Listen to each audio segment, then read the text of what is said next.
umano'y sa pananaksak. Lumalabas sa investigasyon na parehong tuyo vendor ang biktima at ang suspect. Sa panayam ng mga pulis sa biktima, away sa lupa ang pinagtalunan nila ng suspect. Pero iba naman ang pahayag ng suspect. According naman po dito sa ating suspect, ang sabi niya ay there are certain posts sa Facebook. But whatever may be the reason, hindi pa rin po pwedeng may will result into violence. Kung sa tingin niya ay siya ay umaapi. Sinampahan na si alias G ng reklamong frustrated murder. Patuloy naman nagpapagaling ang biktimang nasa ligtas ng kalagayan. Ibabalita mula sa Frontline, Gerald de la Peña, News 5. Oras natin, 5:33. Good morning, bayan. Gusto natin pag-usapan itong mga kaso ng super flu. Kasi yung report ng Department of Health, umabot na 77 ang cases nitong tinatawag na super flu as of December 2025. Nasa linya po natin si Dr. Eric Tayag, dating under DOH Undersecretary at Infectious Disease Expert. Good morning, Doc Tayag. Good morning, Ruth. Kasama ko po si George. Doc, ano ba ang kasi talagang pinag-uusapan ito, sinasabi ng DOH, magbabahala pero may confirmed cases. Bakit ba ito? Kaya lang pangalan nito, super flu eh. Ano po ba ito? Anong kakaiba dito? Ang super flu ay bansang na binigay ng media. Ito yung binigay ng media sapagkat maneto ang mga maraming magkaroon po ng super flu. Ito ay isang subclade K, isang mutation ng influenza virus na na-discover noong isang taon.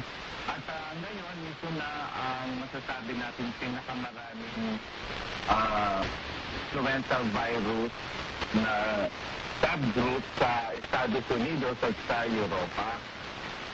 Sa atin ay paunti-unti yan, lalo na tayo hindi naman natin yung mga kababayan natin na merong influenza o pinagsususpetsyahan doon na may influenza. Ngayon, ang kaibahan po nito at kung bakit pinututukan yan, yung mga bakuna na magbibigay proteksyon laban sa influenza ay hindi na isama yung sub-grade K na yan ng mutant virus doon sa mga bakunang meron tayo ngayon. Kapagkat sa Northern Hemisphere, sa Amerika at mga bansang nasa norte po, ay February nila ginawa yung bakuna na gagamitin. Ito naman, June lumabas. Sa atin naman, dahil Southern Hemisphere yung sa atin route, ay wala namang nare-report na gano'n. Kaya nung ginawa ng September, ay hindi rin naisama yun. Subalit sa pag-aaral nila route, ang magandang balita, may protection pa rin ng mga bakunang meron tayo. Kaya nga yung mga senior citizen natin, mga buntis, o mga batang 6 months and above, lalo na nasa lugar na nire-report na maraming kaso ng flu, ay maaari naman mabigyan ng libreng bakuna kung meron na po sa mga health center. At saka root, ang napansin nila, kadalasan ay kung ma-hospital man ay hindi nagiging grabe o serious yung lagay. Wala naman na-report na maraming namamatay. Maliban na lang sa Amerika, tinitingnan nila kasi mga bata ang nare-report na mamatay rin. Kasi yung pag sinabing super flu, isipin mo, mas malakas ba to, mas nakakahawa, mas grabe yung mga mararamdaman mong sintomas. Ano po ba? Tama yan doon. So, ganun pa rin yung mararamdaman mo. Meron kang fever and chills, meron kang ubo, sore throat, sipon.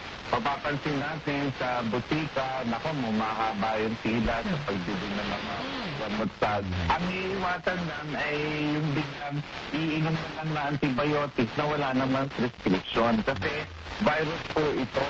So, hindi ito kailangan automatic na umiinom ng antibiotics route. So, galing pa rin yung paghuhugas ng kamay, bumino, umubo, takpan yung bibigat ilong.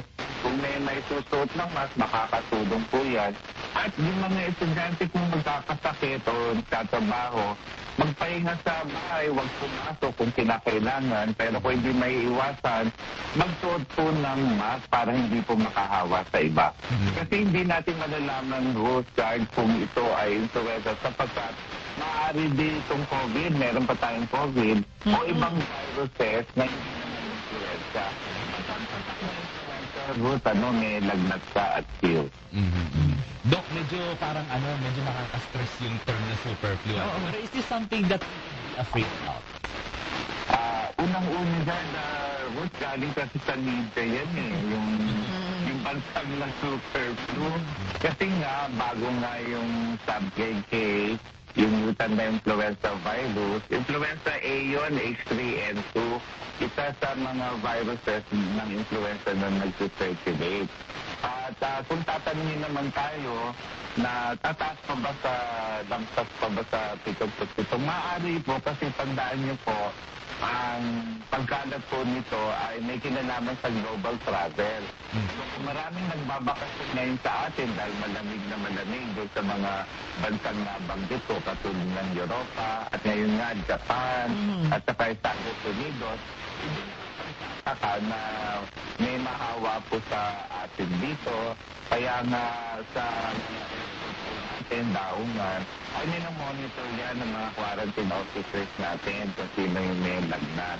So patuloy po nilang ginagawa yan at binibigyang abiso ang mga bumibisita sa atin kung ano mga dapat gawin para maiwasan ang paghawa sa iba po. Kasi parang kumbaga di ba yung pag-test dito, yung parang pag-test din po sa COVID. So hindi naman lahat ng mga ng flu ay nagpapatest para particular na matukoy. Ito po